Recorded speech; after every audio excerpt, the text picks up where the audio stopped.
The real learning is what happens on our inspiring grounds. In Hmm? Okay. Oh, sharing went off when he clicked there, no?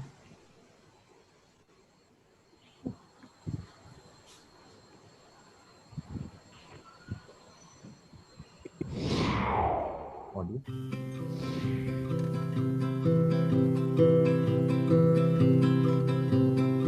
The real learning is what happens on our inspiring grounds. In a 14-acre Wi-Fi enabled campus, you will never feel disconnected from the world. The Ansal University campus is filled with playgrounds, cafes and gymnasium. Our cultural calendar is always filled with upcoming events where students become the teacher of their own act.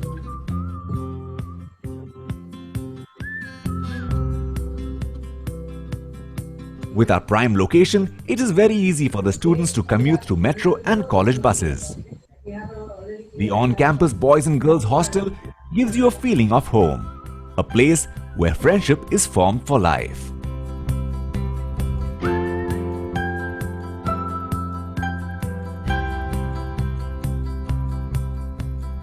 My role basically, as you can see in campus life, is to make sure that the students who take admission with us and live on our campus feel like at home. I also handle the hostel. We have a wonderful football ground run by a football academy, free teaching for students. We also run a tennis academy on our 2 tennis courts, 2 volleyball courts. We also have basketball in the university. Staying on campus has been one of the best decisions of my life. Anyone who's staying on campus, they have a very set schedule. You get up early in the morning, you work out, gym is terrific, the breakfast is awesome. You're not gonna miss your mom's food. The hostel is very good, not because of the environment also, but it is safe for girls, boys, and you get a very good environment for studying also. This campus is where students get the teachers and facilities they truly deserve.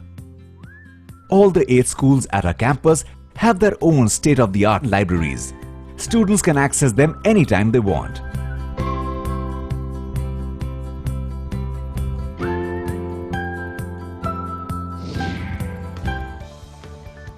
A student is often recognized by the name of the institution associated with his education, and I feel proud to be a student of School of Law, Ansal University. The university has not only contributed to my growth as an architecture student but also as a person tremendously. With the help of TDLs, that is transdisciplinary learning, which happens here, it have helped me so much to interact and even learn from different schools. My journey in this school has been all about self-discovering. So I came to this school thinking that I'll study interior designing, but obviously foundation happened and I obviously discovered myself. I believe hotel management course here in Ansal University has given me an insight of how the hotel industry operates. The environment here has not only helped me imbibe knowledge but also aided me in developing my overall personality.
A very warm welcome and very good evening.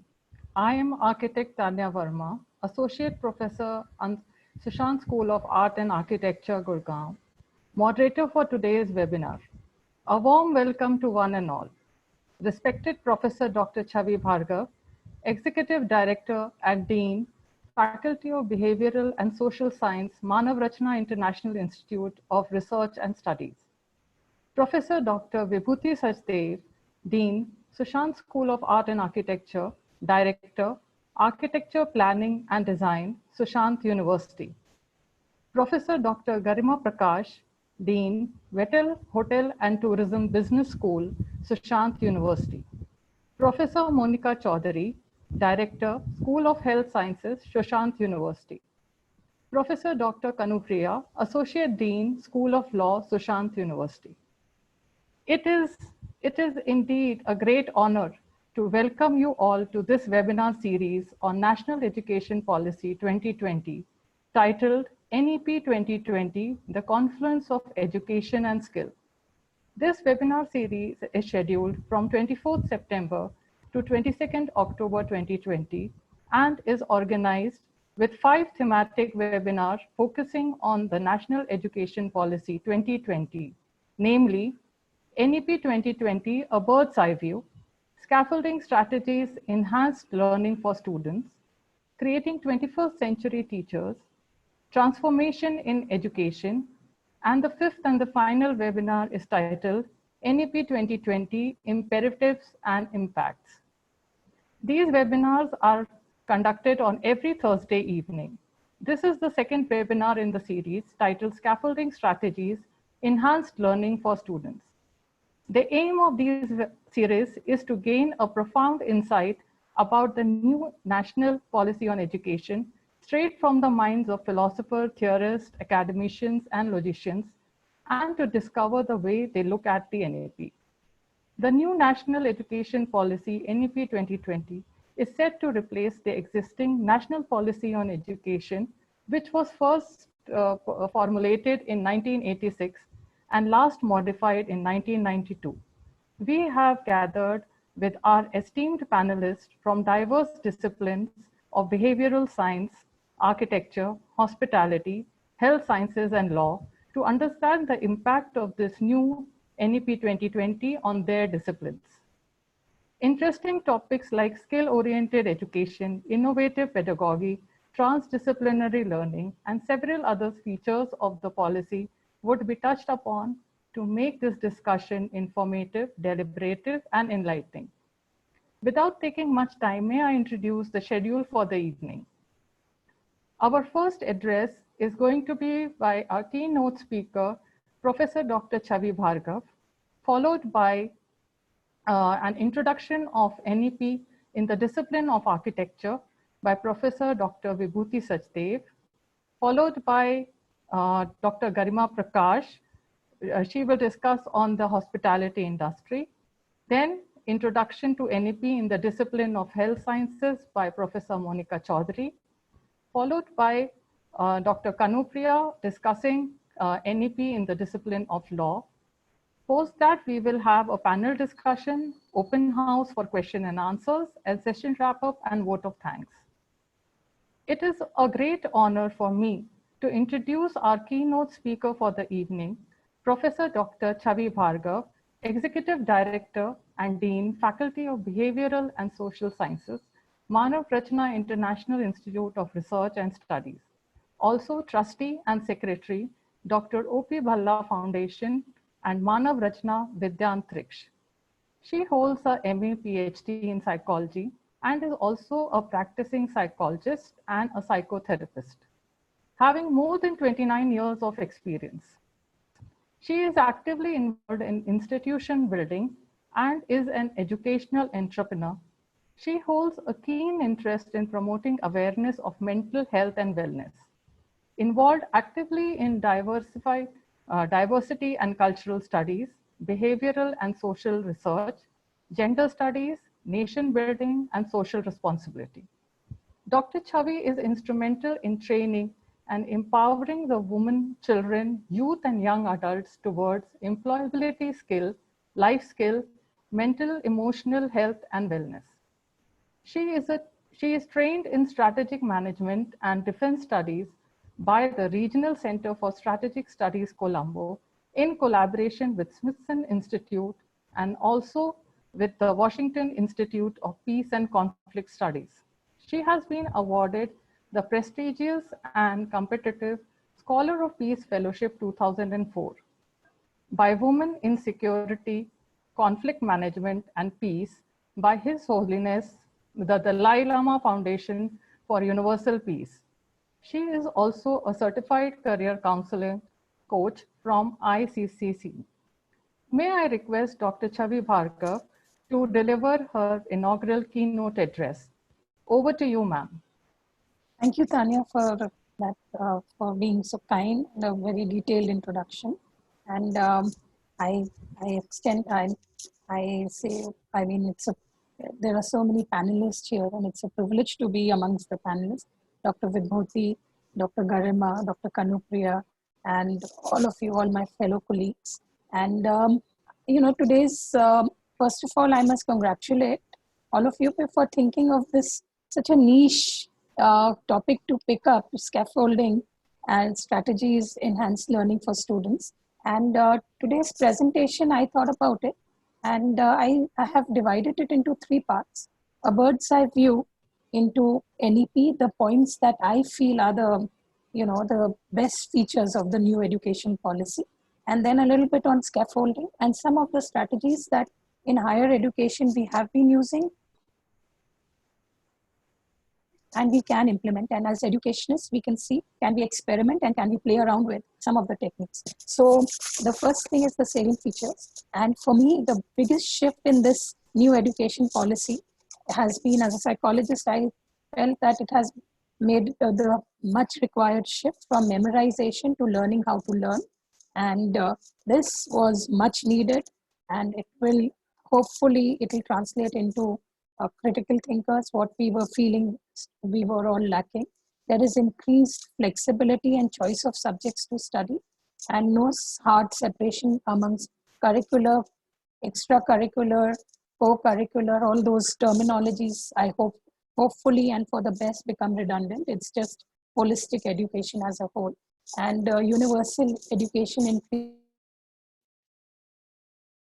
from 14 to 18 years, regulations to focus on learning outputs rather than inputs, infrastructure, etc. And I mean, COVID in itself just proved that infrastructure really is not the key to a good university. It is one of the hygiene factors. And we have seen that we did, and all the schools, universities, I think all, even your university, we've all done equal number of, I mean, we just, maybe the mode shifted and we've done the teaching, and in fact it's been more productive, and the curriculum and pedagogy has changed, pedagogy. And by 2040, you know, this thing of all higher education institutions becoming multidisciplinary institutions and student enrollment. This multidisciplinary is a word that I really love, and you just spoke about how Ansals is a transdisciplinary, not even multidisciplinary.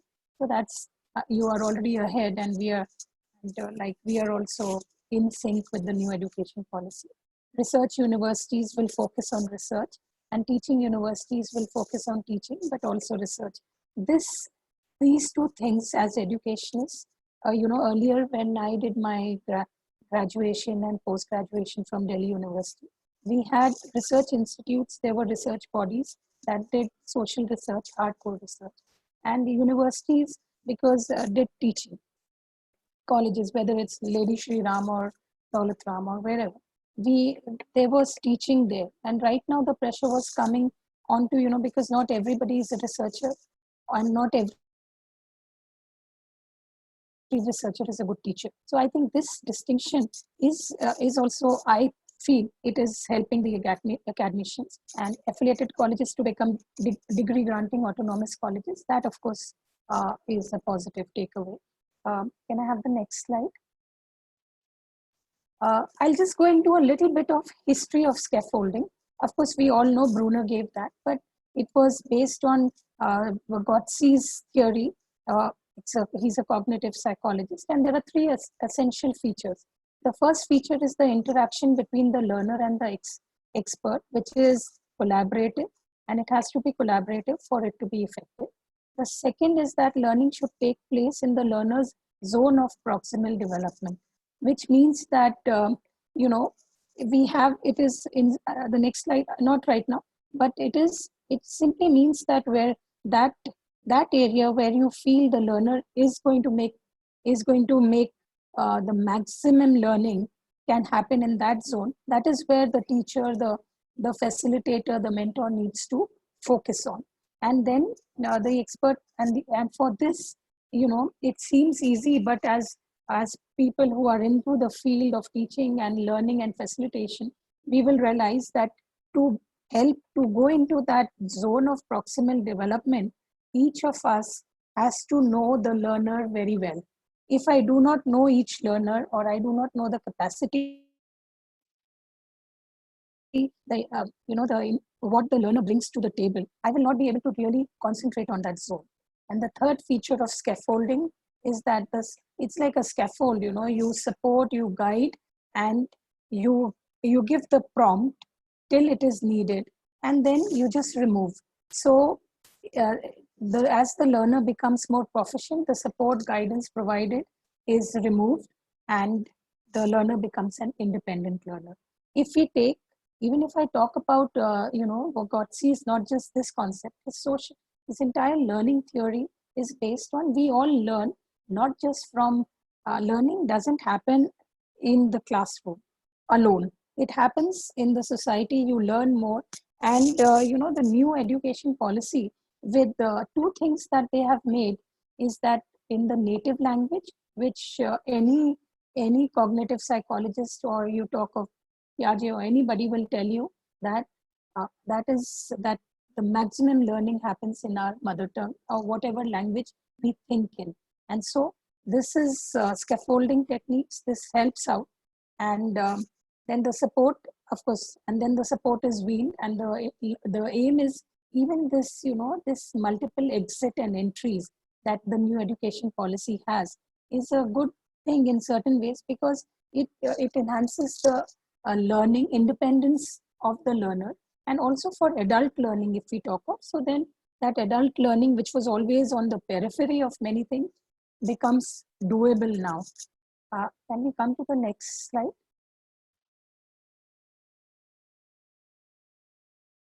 So the scaffolding model in very simple words is, I do something, we do. As a teacher, I do, I teach. Then we move to we do together. And the third is you do it. And in these three areas, how we work around these three areas is what I think learning and scaffolding is all about. Because in WeDo, it is not only us teachers, there can be peer learning, and we've been doing mentoring, or you can have more knowledgeable others, you can learn from society. This is where the whole society also comes in. So in a nutshell, this is all about scaffolding. Can I move to the next slide?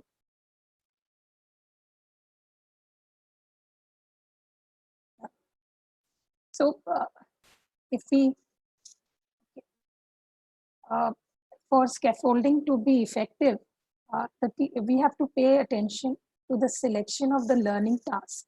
And so like I said earlier also, that the task should ensure that it is tapping the developing skills that are needed to be mastered. And it is also the teachers here, I don't know, we will have to also undergo training, because we are doing it, but now consciously we'll have to work around these things. And because if you do not know what are the skills that we want them to be mastered, our PEOs and POs are working towards that. And we have the end. It means, in simple words, it means the end. The end should be in mind. What is the goal you want to achieve? And then we have to be clear that we have to be there, the anticipation of errors, because there will be errors, and the learner will be likely to commit the errors. I'm not going to use the student and teacher analogy at all now. We are going to be learner and facilitator or co-learners or collaborators, whatever we want to call ourselves. But an anticipation of the errors, it enables the scaffolders to guide, because when when learners fail in a task, you feel demotivated. So those are things that we need to take into consideration. And the third part is the application of scaffolds during the learning task. It should be, what are the kinds of scaffold you're using? It should be dynamic, generative. And we cannot see scaffolding in no way means that we are going to simplify the learner. We are going to simplify the whole task for the learner. It's going to be, we are not simplifying the task, complex task, but we are just moving beyond the chalk and board and or maybe a presentation or this classroom. We are just taking it to experiential learning, and the consideration of emotional issues, because scaffolding is not limited to only cognitive skills. It also there are emotional responses to it. If you're not able to do motivational, and you have to control the frustration, loss of interest, how do you maintain all of that? And encouragement is an important scaffolding component. Can I move to the, can we change the slide, please? Yeah.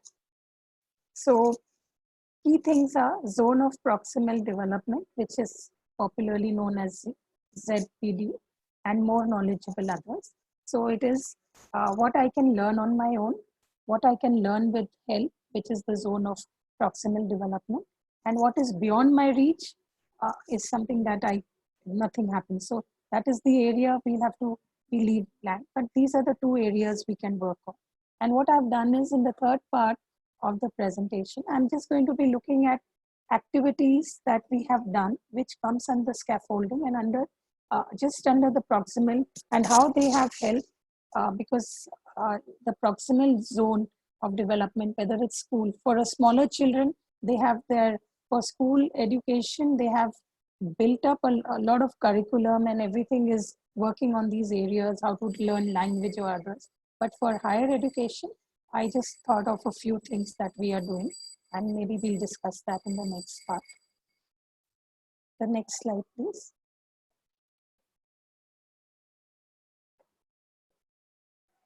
This is the Bloomberg's triangle. In many ways, we have knowledge, comprehension, and this is something I want to throw open for the panel also, because how do you build around these techniques so that it can become a more structured, and we have things like in school teaching, we have seen teachers really know what they are going to be doing for every little part, whether it's application, English, every subject. In higher education, it's more open-ended, and I mean, it's good, of course, but we are not clear about a lot of things. So I thought, let us see what are our scaffolding for knowledge, comprehension, application, analysis, synthesis, and evaluation.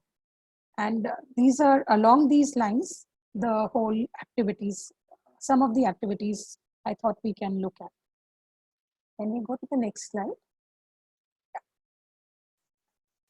This is something that I have kept open here, and we can look at this, because if we go from Bloom's taxonomy and his triangle to something more beyond that, is because this new education policy, if you look at it, and if you look at the entire perspective right from when schooling begins to the end, it is actually moving beyond just delivery of education. It is, you have your activity, you have content, and then there are processes, but it is changing dispositions, and it's changing your states of mind.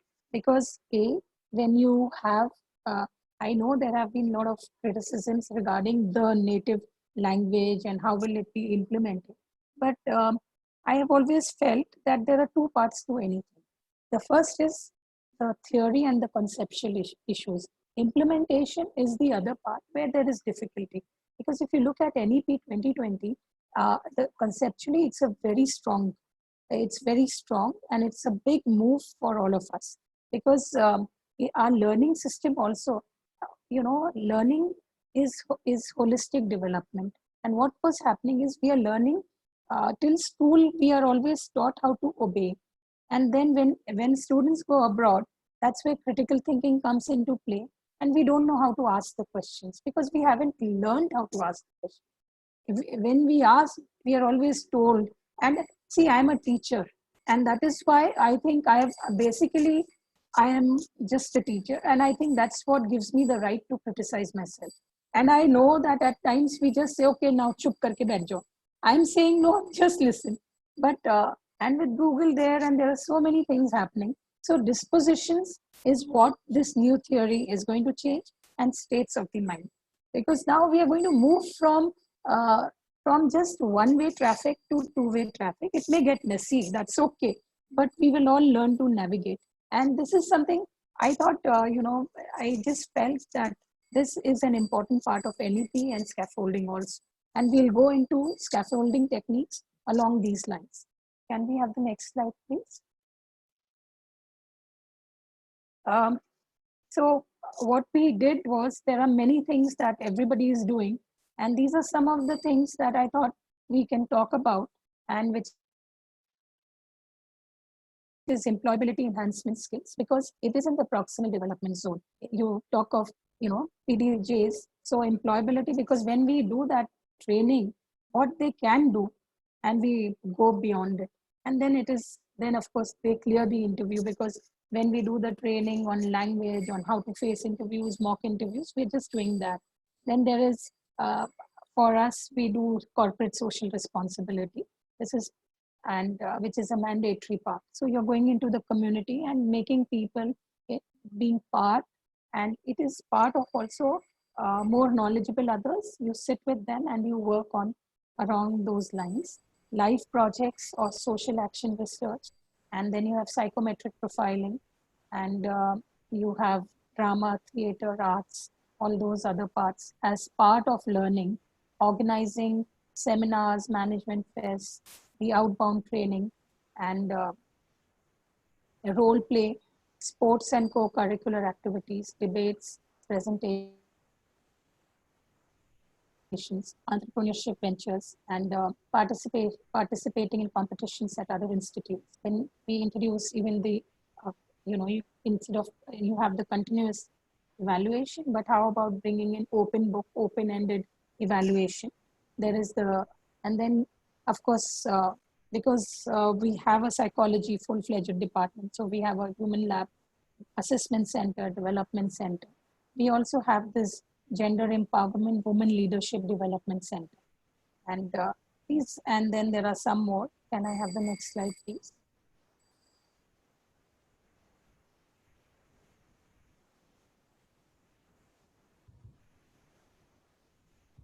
Just a second.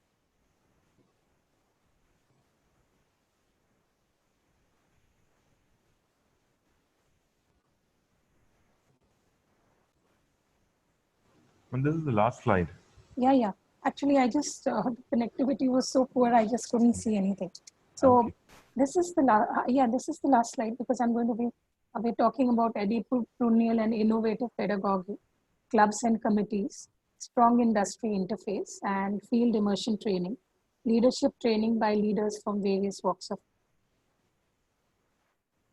life, faculty development programs, government-funded projects. You have psychological counseling support, and primary, secondary research and publication. And you have four-tier mentorship, which is faculty, alumni, peer, and industry. And now when we talk of this, these are all the activities that are scaffolding activities, and they fall into various zones, and and also many of them are more transformational, and they are more holistic and in sync with the new education policy also. But mainly these are some of the ways you can, and your experiential activity, these are all experiential also. So through experiential learning is the biggest scaffolding that we can do.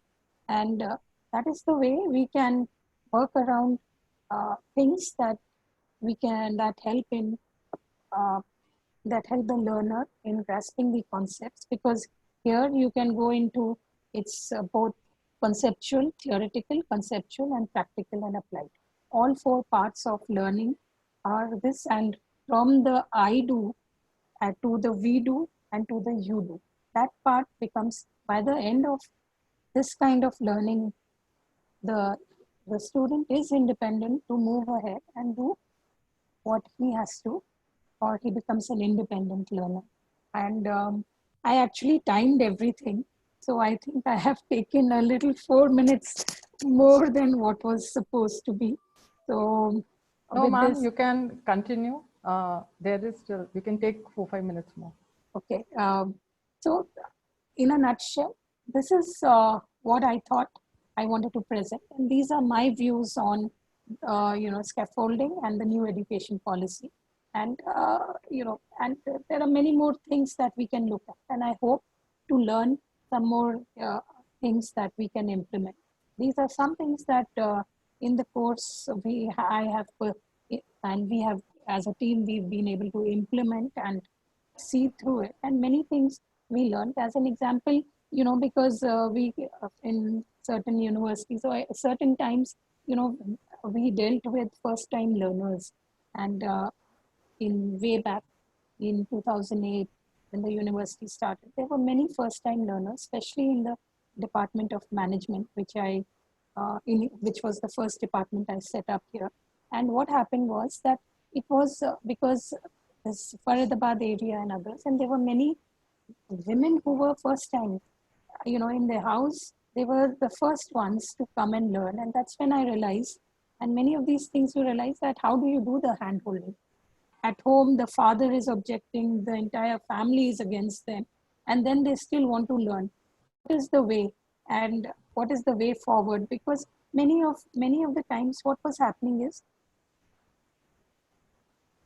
when we are doing teaching, or other times you realize that you come from one concept, and the problem was not the students, it was not in the students, because here I don't know about this about other universities, but here, people came from a rural background also.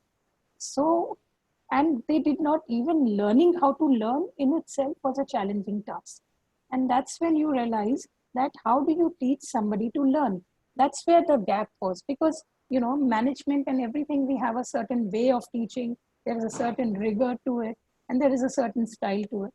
And then you have to, because they go out in 2 years' time, they would be competing with the world, with all the others. So how do you get that? And that's when you start experimenting and see, because I used to think, why can't they just get it? And then it just struck me, it's that what was a miss, because you're teaching in the classroom, you're doing the best things. And then you realize, oh, that is where the whole thing was. That then, so we started doing things. This was learning how to learn. How do you learn the books? How do you learn the readings? How do you do case studies? That's how. And so this is, and with this, I think we all have had our own, we all have examples of how we changed learning and everything.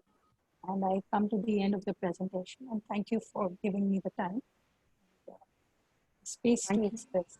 Yeah. Thank you, ma'am, for sharing such valuable thoughts on scaffolding techniques and how it can be instrumental and improve learning. Progressing into the evening, I want to introduce Professor Dr.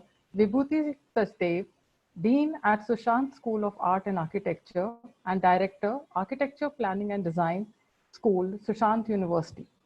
She qualified as an architect in 1989 from SPA Delhi, completed her PhD in 1996 from University of London, and has worked as a conservation consultant, writer, and designer. She has taught at the University of Sussex and written 4 books and several articles on the subject of Jaipur, traditional knowledge systems, Indian cities, and Indian modernities. She has worked and written extensively on the city of Jaipur, focusing on its planning, architecture, and craft tradition. Dr. Sachdev has been a consultant on the restoration of the Jal Mahal in Jaipur, was the designer curator for the artwork of its pavilion, and the co-author of the exhibition Painted Pleasures. Her latest book is on the festivals at the Jaipur Court. She is currently working on devising an integrating approach to learning and developing a research ecosystem for the creative field of architecture, planning, and design. Ma'am, may I request you to share your opening thoughts, please? Over to you, Vibhuti. I think you're on mute. Thank you. Thank you, Tanaya, for the introduction, and Dr. Chavi Bhargav for a very lucid, detailed explanation of the NEP, and also I think sometimes I have to pinch myself to realize, are we just talking about the architecture discipline? Because so much of what NEP is talking about is integral to what we already have been doing for some time. And indeed the expression scaffolding, which is also an architectural term that you put up while building a new building. So it is so loaded with architectural terminology that it is of no surprise that that its learnings are very much from design oriented teaching, from design thinking, from making thinking, hands-on learning, and as a tool to open up ways of organizing the thought processes, I think. So if I can, your three ideas of interaction, learner zone of proximal development, and adjustable and temporal support to describe the scaffolding are indeed very, very helpful. And I was, reflecting on those, and the I do, we do, you do is something we do right from the beginning in the first semester in the architectural curriculum, which is a 5-year degree program. And by the time the student comes to the, the third year, we're preparing the student to you do. And we just sort of step back, and the fourth and final year are, where the culmination of all that learning happens. To the extent that they choose their own project and design it, and they write their own dissertation, which is a 7,000 word of well-researched piece, which is almost publishable. So, which means that what is going to be our contribution? I think our contribution is going to be that we have been reflecting on the architectural discipline as well as to what it should have, what are the new things that must be brought in. And, there is no discipline in the world, no subject in the world that is beyond a concern of an architect. We make it our business to interfere in every discipline possible, because it is the nature of the discipline that, you need to draw learnings from all the disciplines. So that's why we call polymaths, because we are generalists in the sense that we draw from sociology, philosophy, technology, technical subjects. We also draw from, artistic making subjects. So we have, in a way, all the ingredients of, the thinking, doing, telling, applying subjects, and which are kind of intermeshed quite interestingly. But now what we will have to do, and what NEP might encourage us to do, is take stock of how much of what ingredient plays what role.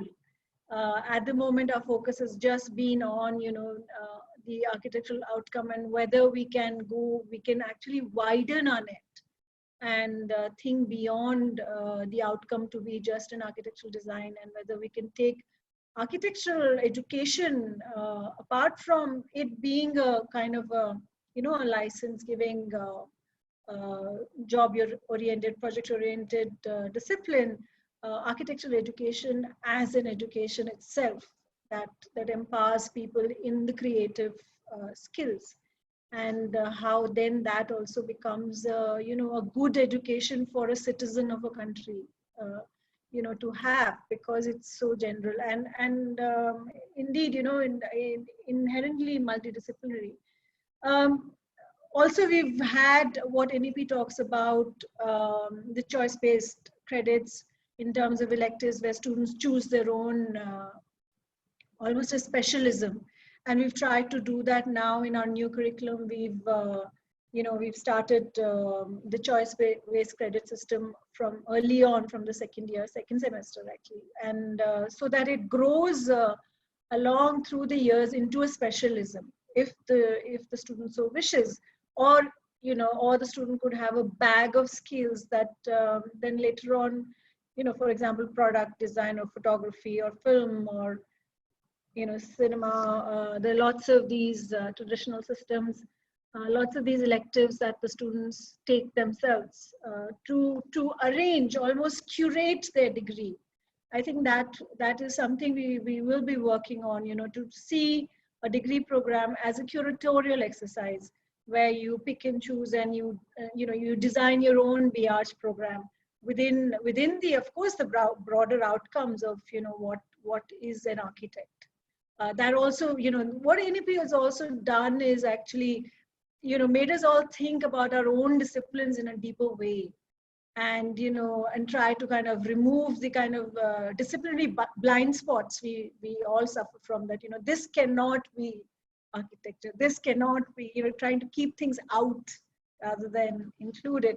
So I think it's all very exciting time, and the other thing we will ponder upon later on as well is how how the exit and entry and exit, multiple entry and exit points affect the way we see the journey. Is it a single destination journey? Is it a hop on hop off bus? If it is, then you have to have multiple destinations, and whether those destinations are enough to give somebody a fruitful employment is another thing we will reflect on in our curriculum as well, whether we can break it down into bits which from where the students can either depart completely or pause and work and then come back. And as you said, for continued learning, it's very useful, because I think this is something that is very important as well, that we continue to learn, which we actually do, but not in a formal way.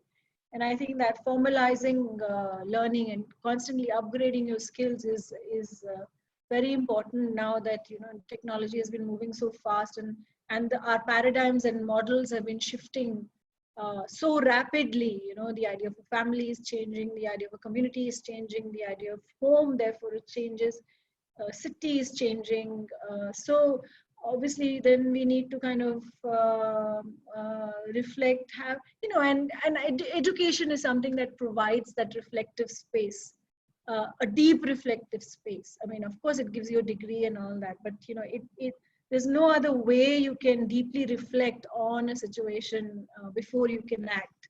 And I think education therefore needs to redesign itself, because that's the call of all of the time. And I look forward to further discussions on this from my colleagues and yourself. Thank you. Thank you, Dr. Vibhuti. Sachdev, for your valuable insight on the national education policy and its implication and integration into the architectural profession and education.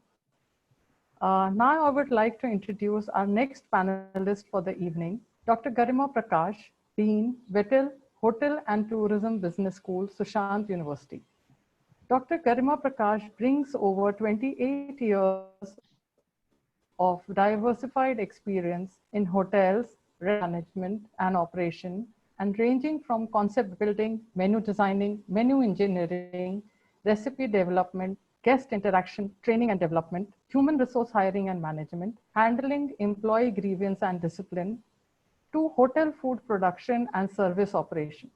Dr. Garima is a seasoned management executive with exemplary performance in different sectors ranging from food production, F&B services, facility planning, freelance consultancy, to academics and corporate training across national and international startups to five-star hotel chains.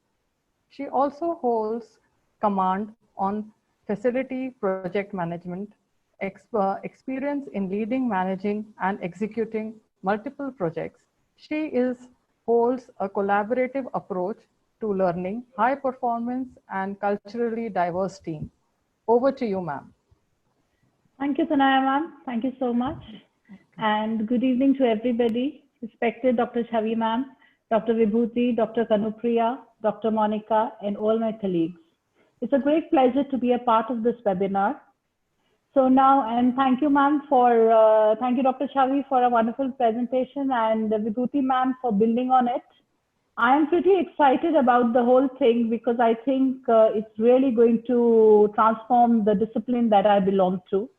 These were the changes that were really being looked forward to in my discipline, that is the hospitality discipline. This is obviously, as we all know, this is a policy which was long due. It had to disrupt the current education system and bring the transformation to learn and turn the future Indian minds. It is definitely a diverse policy that aims to meet the future learning needs, which will ingrain practical skill-based learning to shape the learners being industry ready. And it becomes very, very crucial in my discipline. It brings about a totality in terms of paradigm shift that we need for educated and skilled people in India. We talk about India shining, we talk about skilled India. And it's also particularly welcoming for the hospitality industry as it focuses on use of technology for seamless learning, holistic multidisciplinary education from the undergraduate level, institutional and academic autonomy. It also aims to address many existing roadblocks which the students of my discipline have, and thereby help students make more optimal career choices. Hospitality education has been a driving force, particularly for a developing economy like India, with the thrust being on supply of skilled manpower.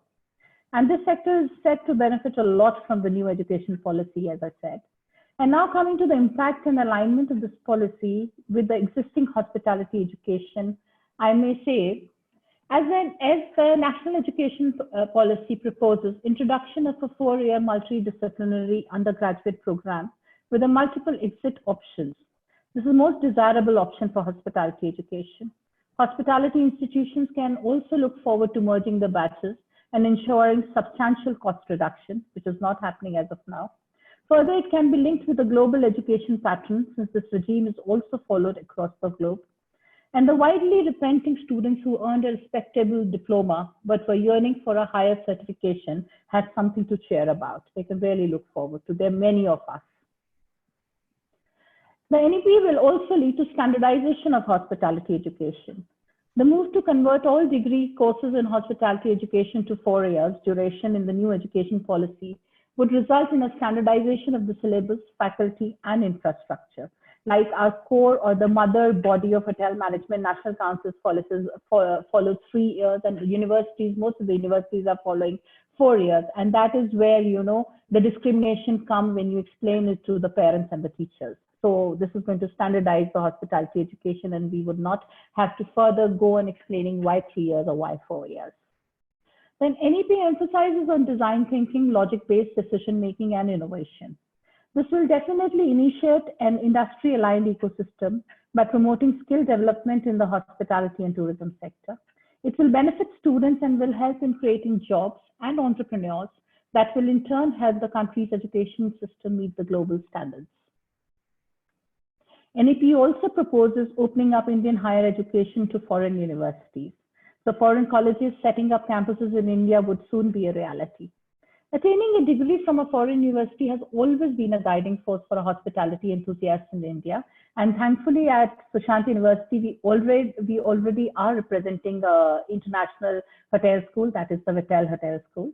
So given the fact that these universities will undoubtedly offer higher standards, which would be nowhere comparable to the present syllabus of the National Council, which is the benchmark of the Indian hospitality education. So people like us, Hotel and Tourism Business School, would have more say in the market, and people would comprehend it in a much better way when more of us are there in the market. Foreign internships from these universities would be an effortless job. It will be possible to bring in international faculty and experts, allow Indian faculty to work abroad, and bring back new expertise with them, as well as encourage a steady foundation of multiculturalism and global mindedness within Indian hospitality students. NEP wants phasing out of institutions offering single streams, and that all universities and colleges must aim to become multidisciplinary by 2040. This will lead to reduction in the syllabus with a thrust on experiential learning and critical thinking. This would definitely increase the scope of hospitality education in the country and ensure better preparedness for the aspiring professionals. NEP promises to give students soft skills, innovative thinking, and creative flair. There will be more attention paid to creative pursuits, arts, humanities, and others, and less traditional subjects than there were previously. This new expansion of educational horizons will certainly help give students more soft skills, innovative thinking, and creative flair. That is again an important part for the hospitality education. NEP proposes the education system will see marked changes with the implementation of artificial intelligence. Among the various innovations, the technology to actively transform the future of hospitality, among other education, is the virtual reality. Virtual reality has proved to be a very important tool for our future education in hospitality, as well as other sectors. Hospitality education is skill-based, and hospitality skills constitutes a major part of the knowledge-skill ratio. In such technical skill-based programs, AI can induce the concept of hospitality in a much better manner. Last but not the least, four-year bachelor's programs generally include a certain amount of research work, and the students will get deeper knowledge in the subject he or she decides to major in. So this statement definitely gives a sigh of relief for aspiring academic applicants desperately looking for doctorate in hotel management, and there are not many as of now. So in a nutshell, if I will take you through, with the introduction of NEP, it is likely that younger students will become more aware of hotel management and may like to pursue them. With a wider variety of non-STEM subjects for students to explore, this will naturally lead to gaining more awareness, or in fact even searching for alternative higher education career paths, such as hospitality management themselves. The idea of vocational education was not encouraged before, and professional courses which focuses entirely on hospitality were missed by many who stuck to more traditional streams, and we lost to them. Introducing them into school for class 6, from class 6, will open up more options for students to explore. So I think I'm really, really excited about being a part of this transformation that will happen with NEP for my discipline, that is the hospitality discipline, and really grateful that it has come at this time where we can make a difference. Thank you so much. Thank you, Dr. Garima Prakash, for such a detailed analysis on the national education policy and its impact on the hospitality industry. I would like to invite our next panelist for the evening, Dr. Monica Chaudhary, Dean, School of Health Sciences, Sushant University. Monica Chaudhary is Director, School of Health Sciences, Sushant University. She brings with her 2.5 decades of academic and clinical experience. She has served at the All India Institute of Medical Sciences, Delhi for more than 20 years. She has been associated with leading eye care industry like Johnson & Johnson, Bausch & Lomb, Alcon, Essilor. She has awards in recognition of her contribution in the field of academics and medical service. She has been awarded the Shresth Shri Award by the Delhi Citizen Forum and Australian Leadership Fellowship Award in 2012 and Contact Lens Educator of the Year Award from the UK. She is currently the chairman of Optometry Council of India, also North Representative of Association of School and Colleges of India. She has been appointed as the Task Force for Curriculum Development by Ministry of Health and Family Welfare. She has chaired many scientific sessions and presented many papers in national, international optometry and ophthalmology conferences. She has written chapters in books and published 3 books: Low Vision 2006, Contact Lens Premier in 2007, Refraction and Perception 2010. Request Professor Monica Chaudhary to share her views on the implications of the national education policy on the medical education, the challenges and perspective it opens for the field. Over to you, ma'am. Thank you so much, Tanya. In fact, such wonderful experiences and the positive note that has been said in the panel today, and we had Dr. Chavi's whose session, I would say, to begin with, where she says outcome-based teaching. And in health sciences, I have a very mixed picture to reflect. The positive note to begin, and what I understand, the scaffolding framework which she's talking about, is going to be really important for a clinician, because most of us have been in education brought in from clinician into this category. So definitely developing the clinician into an educator by this policy would bring in a positive change, because you have the best of the clinical person, but he may not be a good teacher. So you'll have to be merging both these kind of things, and maybe this education policy will help us develop these kind of things. The concern that I had was regarding the multidisciplinary approach which this NEP is talking about. If I talk about the medical doctors and bringing in the Ayush, the yoga, and the other kind of things, it's a very mixed kind of feeling so far for all of us. Is it really going to build in a quackery? So that an allopathic doctor, if he is going to be practicing into the Ayurveda and Ayurveda practicing into the allopathy, so this multidisciplinary, the clarity has to come in, and what will be the legalities of it has to be also spoken about it.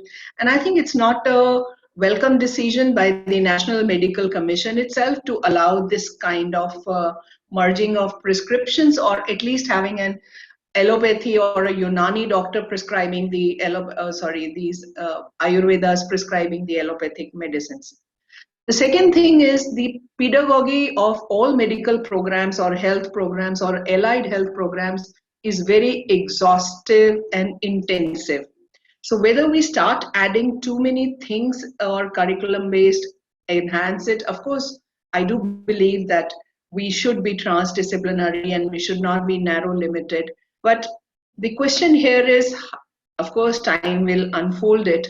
How do we bring in all this kind of multidisciplinary teaching and at the same time bring in the levels of the standards or complete the pedagogy? I hope it doesn't dilute the core subjects that we have to be teaching about it. So this was one of the thoughts which has to be, of course, built in. And I do believe medical doctors and every health professional has to have soft skills. And that, of course, is integrated now in many of the curriculums. The other thing that I was just thinking about it is the exit entry formula, the method where it says that you can have 1 year with certificate, 2 with diplomas, and 4. This is contradictory to the allied health bill, which is simultaneously in the parliament, waiting for it to be cleared, where, of course, there is no standardization in many of the health programs so far in the country. And there is no regulatory framework body for us yet.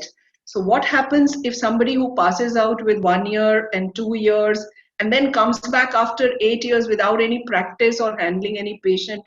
Now, where is without the regulatory framework, how does the healthcare professional know what is his limit when he is read through 1 year? What is his limit when he is read through 2 years? Or how does he go about into the 4 years? What are his practice rights? And there we do not have laws for us at that stage. So either the laws come in first and then this kind of formula comes into health sciences is something which is the way forward with which we look into.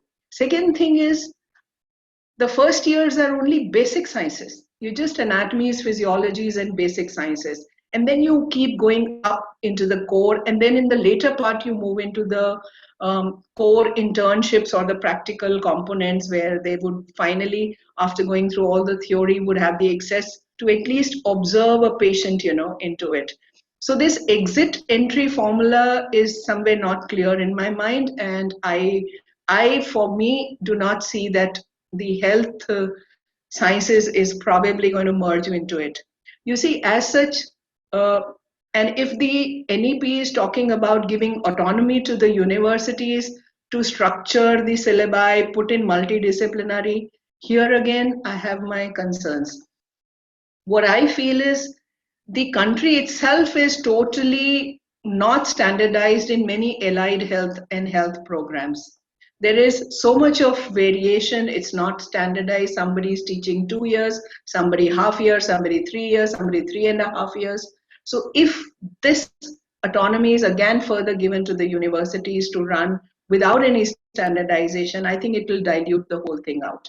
We need to have a centralized policy where this much curriculum is minimum. Over and above, adding in it and bringing in the education policy is something which we look into. So if I talk about certifications and adding, in health science, what I see the opportunity in this NEP is upskilling. So there are a lot more of, see, science is evolving, and what we studied through years back is totally obsolete. Even I need to upskill myself. So where I see the role of universities and NEP coming in is upskilling for these practitioners or professionals who are right there in the work areas, and then they need to come in. So the question here is online blended learning, because all these skills cannot be just taught in a theoretical way. There has to be a practical component, there has to be a supervisor, there has to be a kind of merger with this, and it cannot be just taught in a theoretical format or what we think about it. So a lot more things, a lot more vocational courses, which of course even schools can integrate into and come into this health science is there. But overall, I would say that it's a little confused picture for a health science in talking about NEP right now. There are positive sides to it, there are definitely, but there has to be more defined things, or as the time unfolds, these gray areas have to be more clear before I can actually comment that whether it will be taken into that direction in a right way or not. So that's where I would set in the health science. Thank you. Thank you, Professor Monica Chaudhary, for the critical review of the national education policy from the perspective of health sciences. These are very pertinent questions and require serious deliberations. And yes, this sets the tone for our discussions further. Now I would like to introduce our next panelist for the evening, Dr. Kanupriya, Associate Dean at School of Law, Sushant University, a PhD in Constitution Law from Punjab University, Chandigarh, with over 14 years of blended experience in legal practice and academics. She is credited with over 20 articles in national and international peer-reviewed journals. She is also on the editorial board for legal journals. Her book, entitled Immigration Laws by LexisNexis, highlights on the social legal impacts of overseas Indians in USA, UK, and other developed countries. She is also the editor of Contours of Real Estate Law, published by Thomson Reuters. She is also featured on the board of editor for NGT Reporter. She has been honored with Women Empowerment Award by DSL SA and NDMC. She is also a recipient of Award of Honor by Maharaja Agrasen University for her valuable contribution in curriculum and pedagogy development. Her expertise is widely sought as a judge in various moot court competitions, resource person in various national and international conferences. Her teaching areas include constitutional law, administrative law, and research methodology. In these challenging times, the field of law is becoming even more relevant. So request Dr. Kanupriya to share her views on the opportunities illustrated in the national education policies and pertaining to law education. Over to you, ma'am. Thank you so much, Tanaya. It's indeed a glad opportunity for me to be a part of this panel, this esteemed panel, wherein I heard Dr. Chavi, and she started with all those research aspects which we largely focus in the arena of legal education. Because when we say legal education is zero without research. Whether it is an academician, whether it is a practicing lawyer, whether it is a legal advisor who is working with corporates, or be it any other field. So research is an integral component of every lawyer, and it should be like a blood in the body of every lawyer. So basically, law is a profession which is ubiquitous.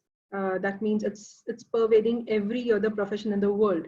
That's why you see the field of architecture, if I talk about Vibhuti ma'am, then we had discussions way back that we need to integrate law into architecture as well. Similarly, we talk about health sciences. Medical negligence is a very important integral component of the area of health sciences. Talk about engineering, social, cyber security regulations and other regulations which are governing the engineering field, whether it be patenting or whether it be copyright or other areas. So law is pervading each and every profession. Why is it so? Because law is about regulations. Law is about imposing rule of law on each and every human activity. So when we say each and every human activity, that can be achieved through analyzing, through interpreting, and through adjudging and reaching the sixth stage of Bloom's taxonomy, as was highlighted by Chavi ma'am. So there are 6 stages of learning we always appreciate. So those 6 stages are gradually achieved in each and every year of study. So this is basically what is being focused in the National Education Policy 2020 as well. So we need to gradually shift to the 6th stage. We cannot expect every student in the very first year to reach the stage 6 of Bloom's taxonomy. So it's a very gradual development. And when it comes to legal education, we always say, 3 integral components are very much essential that you need to equip during your law study. These 3 integral components are, I'll start with number 1, which is research. We all know that while preparing your case brief, or while writing an agreement, or while analyzing your contract, you need to understand what the value of research is, because till the time you know the legal implications of each and every word. We always say that this particular legislation has this particular objective, but resultantly the people tend to bring out certain loopholes in the system with which not only the objective is achieved, but it can also be reversed. So accordingly, research is very important. We always say critical thinking ability is very much essential in the legal profession. And probably this education policy is currently asking us to change our pedagogy, to integrate certain nuances in our pedagogy so that this critical thinking ability of the student is nurtured, it's valued. It's not the era of gaining knowledge, it's the era of building skills. So this is what is required to change the pedagogy. That is why we at Sushant University have also relied upon the concept of clinical legal education. That means the education is not only confined in the classroom. Till the time you actually practice with a lawyer during your 5 years of study, you cannot learn how to step out into the profession and carry it out. That is why the number 2 essential requirement is the professional development. Professional development, which is also emphasized in the National Education Policy, is also an integral component of a student's life. Reading the books, giving the exams is not enough. That is why we are focusing towards continuous evaluation.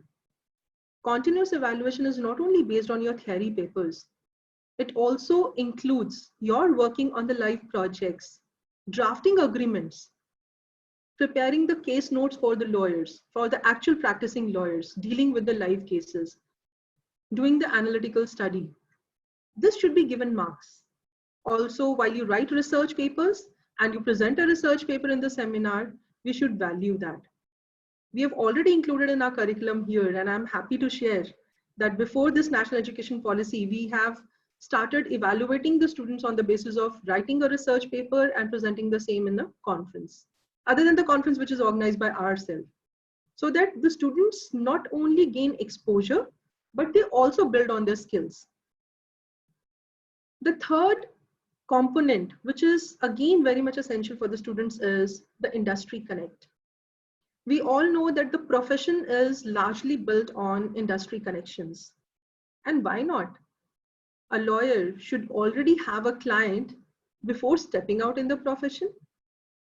So this is what we are also aiming at. We have good collaborations, we have good industry connect. The student is already known in the market. for his skills, for his profession, then he will automatically get clients in the market. By the time you reach the 5th year of legal education, you will have companies to hire you. That should be the approach of education, because we cannot expect that a 5 years law program should be converted into 10 years so that the student starts earning for himself or herself. 5 years should be the study period. This study period must include the professional development as well. And we should mentor, we should guide the students in such a way that the student is able to establish his own practice the day he passes out. That should be the motto. And I would be happy to share here that the new lawyers, the current batch of students is really very pro technology. This COVID period was very much evident when we could see on LinkedIn or other social media that when the courts, they went online, those lawyers who were not competent with technology, those old lawyers, though they had their name while they were practicing in the courts physically, but they became zero during this COVID period. Why? Because they were not handy with technology. So that's the advantage the young generation certainly has. So access to technology, because I still remember my own days when I graduated in law and we had to go to the library to sort out all the journals and to find out authorities which were relevant to our propositions, our cases, our problems. But now it's just on the click of a button. You just either search on SEC online or you search on Manupatra, LexisNexis, Westlaw. There are a lot many databases where you can quickly search your relevant materials, your relevant cases, your relevant authorities. So certainly National Education Policy 2020 is going to bring much benefit to the students, but I'm still apprehensive of the fact that the biggest regulator of the legal education, the Bar Council of India, how that is going to adopt the National Education Policy. Because if we talk about the legal education rules, we are still following the 2008 rules, which are really very old and need to be reviewed. I hope that they align themselves with this National Education Policy and we bring structural changes in the system and also reducing the contact hours of the students and exposing them more to the internships and practical knowledge would be the best way forward.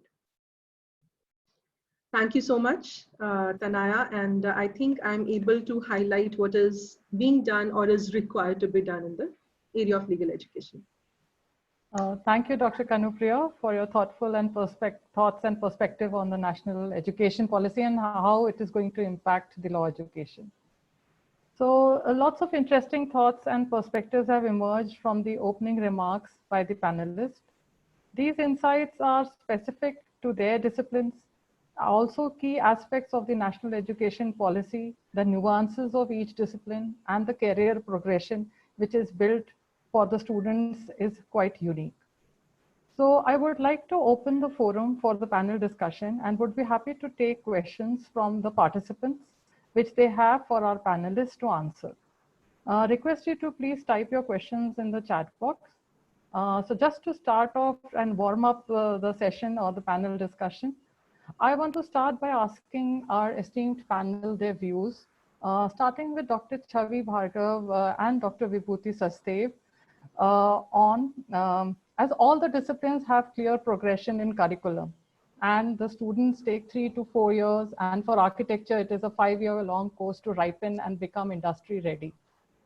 How do we see that the proposal of the multi-entry and exit option proposed in the NEP 2020 planning out for our students, and how the future for the students who exercise this option benefit, or are they at a disadvantage? So would like to have some light on this.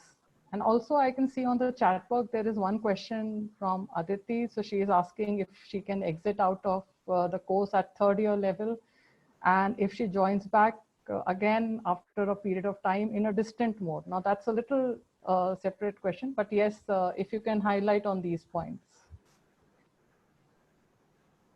So you want me to go first?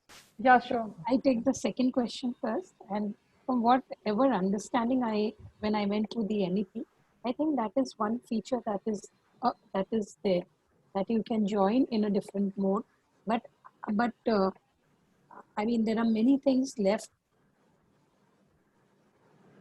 to the university or the place or the organization. So I think this is something that she will have to wait. And coming back to your first question is, and if we come to the first question, it is a little tough that, you know, the multiple, as far as my profession goes. And, you know, see, for me, when I read the NEP, I thought, like Dr. Vibhuti said, and before I go to I speak about Dr. Vibhuti, you come from the place I belong to, Jaipur, and so it's so much, it was like Anjal Mahal, it seems so familiar. But like Dr. Vibhuti said, curating, you know, the excitement in this policy is that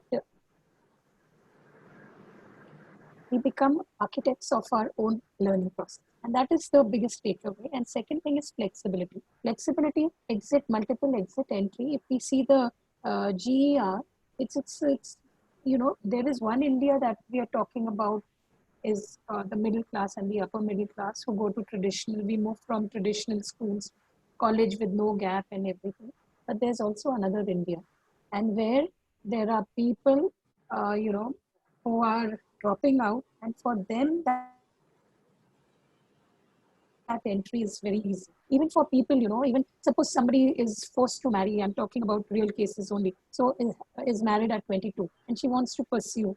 In the traditional system, it is very difficult. You will say, okay, in a master's, she's done a graduation and she wants to come back and she's 50 plus or something, and we'll say, no, it's not possible. But at least we are looking at multiple entries here. You know, you can come. There is no bar to that somebody cannot join in, and you know, and it's a beginning. It's slowly things will change. What seem odd today will seem no longer odd, and then with you know, the research, other parts, it gives everybody a choice to.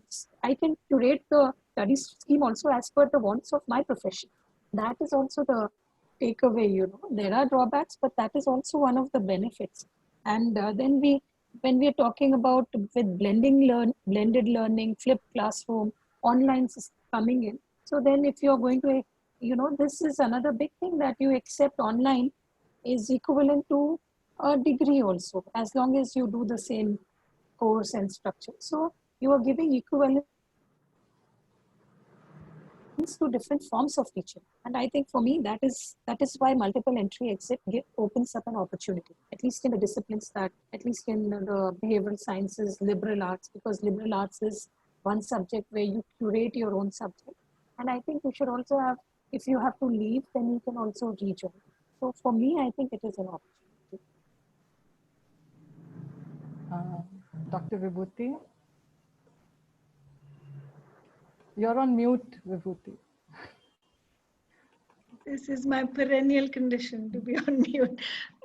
Thank you, Dr. Bhargav. I mean, to continue the subject of marriage, you'll be glad to hear that some of the master students join us in order to escape marriage and to delay the marriage as much as possible. But, you know, education is a great escape if you don't want to get married too soon. So you can convince your parents, you know, you want to go do your masters and then we'll think about marriage.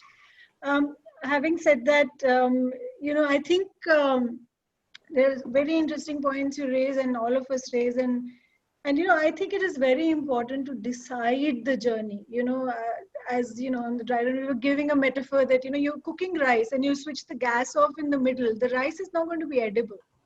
So don't make rice, make a salad. If you want a 5-minute thing, don't commit to making rice. So, you know, since NEP is full of architectural metaphors, I thought I'll borrow a cooking metaphor from Garima and you know, illustrate, you know, the commitment to a journey is very important. And we must bear in mind that NEP is not about being indisciplined. NEP shouldn't be about a non-committal attitude. NEP should be about flexibility. For some reason, if you want to be flexible, it's not about taking shortcuts. Should not be about, you know, change your mind And also what I fear is that if you leave it all on the students, that okay, you know, if you want to get out after 6 months, 1 year, then who's looking after them? And I mean, of course they can look after themselves, but somebody has to take responsibility of their path, of their future, of their. So I think one has to guard against this impression that, you know, NEP to matlab free ka, is making everything for free and flexible, and you know, I think with flexibility, with freedom comes greater responsibility, not less. So there is greater responsibility to be disciplined, to be committed. And I feel that I have a couple of ideas about how I think we can do the short trips, certificate courses. All of us are very, you know, privileged to be in disciplines and professions which are application based.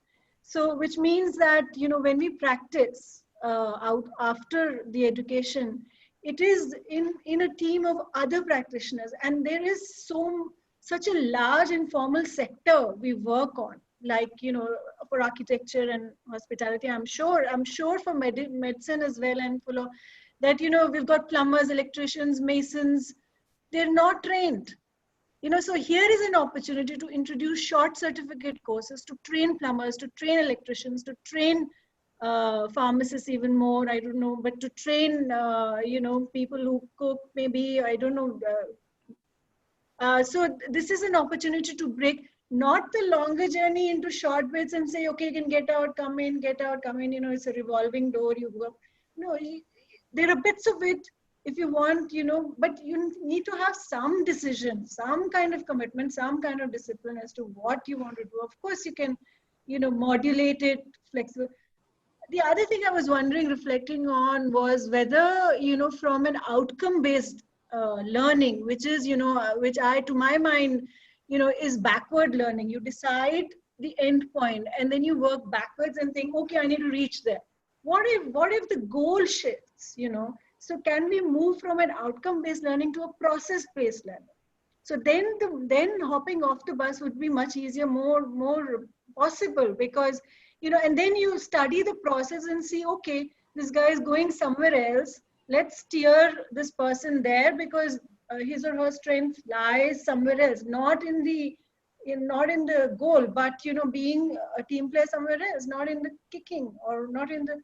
So whether that shift can happen, and then, you know, then maybe it becomes more of a meandering process, rather than a kind of, you know, you just have to be linear. So that is the challenge. I mean, can education be non-linear in terms of outcomes? Does it have to move from point A to point B, or whether at every stage there are a number of options that open out, which become the exit? So we need to kind of identify those, and therefore I think this kind of a three-dimensional curriculum can be very exciting to develop, you know, and it doesn't have to be a kind of a linear model. That's why it's so, I mean, lots of challenges. It throws up lots and lots of challenges. And that's why it's, I think, super exciting to think about these things. It's a very interesting discussion, and now I'm more tempted to get views of Dr. Garima from the hospitality perspective, and also Dr. Kanupriya, because because I think it is very exciting for the student to just read it in the NEP. I can take a break from studies and join back again, and lots of students buzz on that factor. So I think it would be very helpful to get some insight on that. So Dr. Garima, can we have your views?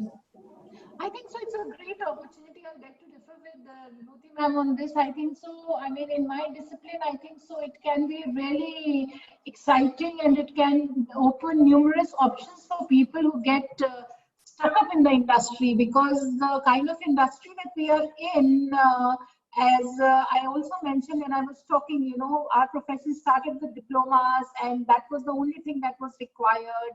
And then past that, like after 20 years, I've moved into my post-graduation and then doctorate and other things. So I think so a lot of people, most of the hotel industry, after doing the hotel management diploma or degree as of it is today, they are very keen to get into the industry. And then furthermore, in 4 or 5 years, they realize they need to come back to their MBAs, or they need to do something more in the industry, or now especially the chefs, they need to do postgraduate diplomas which are more specific to only patisserie or bakery or kind of specializations. So I think so this can really be, they can, and also they can get the taste of the industry in the initial years and not wait for 4 years to decide that they don't like the industry after studying for 4 years, and then they go into the industry and then they have no way of returning.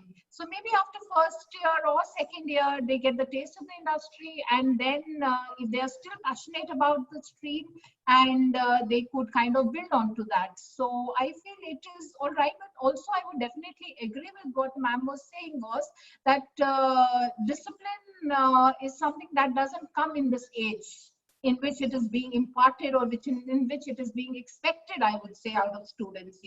It definitely might come in our ages when we have done and dusted all of it, but at that age, I think so this liberty and this freedom is something which I would agree with ma'am, I don't know how they will be able to handle it.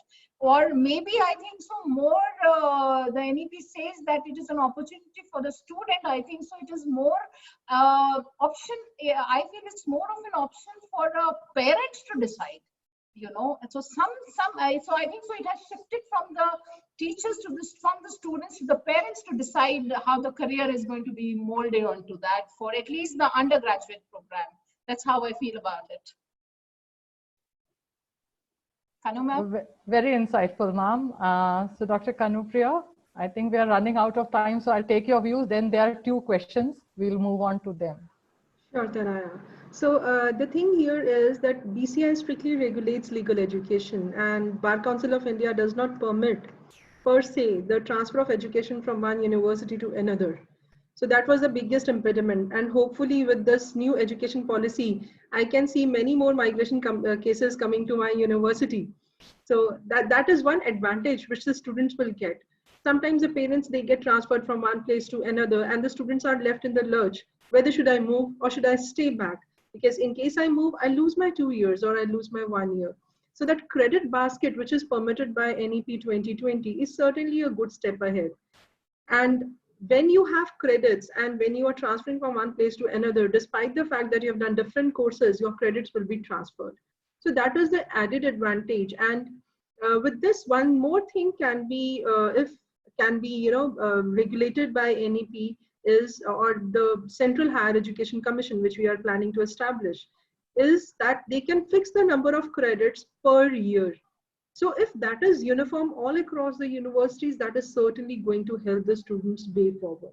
So these are the 2 takes here, and certainly it is going to help. And even if the students, they want to have a gap of 1 year and they want to continue your studies after having a gap of 1 year, again, it is an advantage for the students.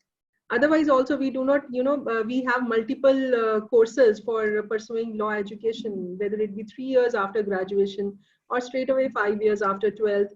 So we have multiple opportunities for law aspirants, but at the same time, if we get this additional opportunity, the dreams can easily be, foreseen and achieved as well. Thanks. Thank you, ma'am. So I can take up this question by Shaurya Gulati. So he's talking about the new education policy will further increase the difference between the sections of the society, as government schools will teach in their respective regional languages and the private schools will shift to the focus of English language from early classes. What are your thoughts on this?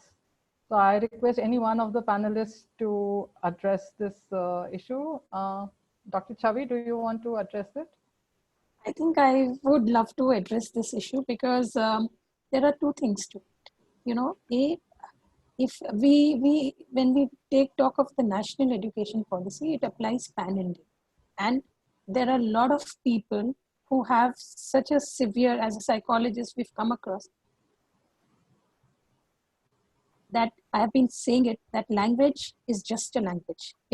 Because of a language, they feel a sense of inferiority. And answering this question, this is, at the first you will feel that, okay, what this education policy, not immediately, but eventually, if people come, at least in their basic, nowhere does it say that if it is If learning is going to happen in your native language, it is that it will not happen in any other. You can be bilingual, you can learn multiple languages. But learning is most effective when it happens in your native language. This is a psychologically proven fact that you learn faster, you grasp faster, especially in the initial years. And now, because even now when I talk of the word vernacular, we've always laughed at vernacular. Now, if pan-India, if everybody undergoes a vernacular language thing, then at least somewhere we are equalizing on a very big platform. And tomorrow, that whole, certain things are very inclusive in the policy. And this is inclusion because of things like I was saying, first-time learners, they have faced so much of discrimination simply because you don't know how to pronounce a word. And the same thing, so I think that is giving respectability to what your cultural roots are. That is necessary, and it brings out a better, for holistic development. It is very, very important, and even for cognitive. Thank you, ma'am. I hope it answers the question. And so the next question is from Naveen Piplani, and it is addressed to Dr. Vibhuti Sachdev. He is mentioning that I was delighted to see the emphasis of the national education policy on ancient knowledge system and practice. So, your views, please. So he is asking for ma'am's take on this. Okay, I'm not on mute. So over to you, Vibhuti. I'm not on mute, right? Yeah. Okay. I think, yes, it does. We are an ancient civilization with ancient memory, with ancient practices, and we are very fortunate to be that. Not many countries in the world can, take pride of our cultural roots. And and it is important to water our roots. It is important that in our education we water those roots, we look after the roots, otherwise the tree will be impoverished, it'll die. So having said that, I think it is important that each discipline has this element of connect with our past. And we need to relook at how we teach history. We need to relook at how we look at our past as well. So, so far we've been teaching history that has not been very applicable or application based. And India has had its own ways of writing and teaching history, like Puranas are history. I mean, that's a way of telling history. Puran is history, So history to us as a culture has been instructional. We read, write, we read, reflect on, learn history for what it teaches us. And along the way, we've forgotten all that, and we've focused on dates and who died and who lived and for how long and who was in power, and we forgot many layers of society that exist. So vernacular, and we've been focusing on dominant architecture, on dominant cultures, on dominant economies. So I think time has come where we will, we should reflect on who we are, what do we stand for in this ancient land, what do we think about ourselves? I mean, it is also about our own identity. We need to think at last about who we are as people and what are our histories. And we need to pass those on to the next generation. And, whatever we say will have their ancient voice. Whether we're speaking in English or we're speaking in regional language, we carry everything with us, in our genes, in our DNA, in our memories. So we are carrying everything forward. But what we have to now do is be mindful of who we are and be sincere of who we are, and then, take this whole thing forward, because that is what we have to give to the next generation. If we don't do it, we lose it. We are losing it very fast anyway. So I think we are the keepers of that thread. We need to pass it on as much as we can. So yes, I am a proponent of traditional building systems, knowledge, and each of us have such treasures. Each of us have such stories we can pass on. When we teach, we can pass those stories on within our discipline. Regardless of what we are teaching, we can pass these And we must do that proactively, I think. And NEP allows that, you see, so which is what is wonderful. Can I add a point here? So Sure, ma'am. probably, you know, if we talk about traditional knowledge systems, so we also have a provision in the fundamental rights to the Constitution of India, wherein we recognize minorities. So the minorities are basically divided into two categories. One is linguistic minorities and the other are religious minorities. So we might have seen, you know, specific institutions. So St. Stephen's is the biggest example here in Delhi. So it's a minority educational institution. So they can promote their own religion in the form of education. So there is a possibility that such educational institutions are established and they promote their culture, their language, their religion as well. So India being such a diverse nation, it recognizes that diversity in a very positive aspect and gives freedom to every individual to preserve, conserve, and grow their religion, language, and culture. So this is what I wanted to add here. Thank you, Dr. Kanupriya. So I think we are nearing the end of the stipulated time for the webinar, but the discussion is so engaging. I think we can take it to some other platform.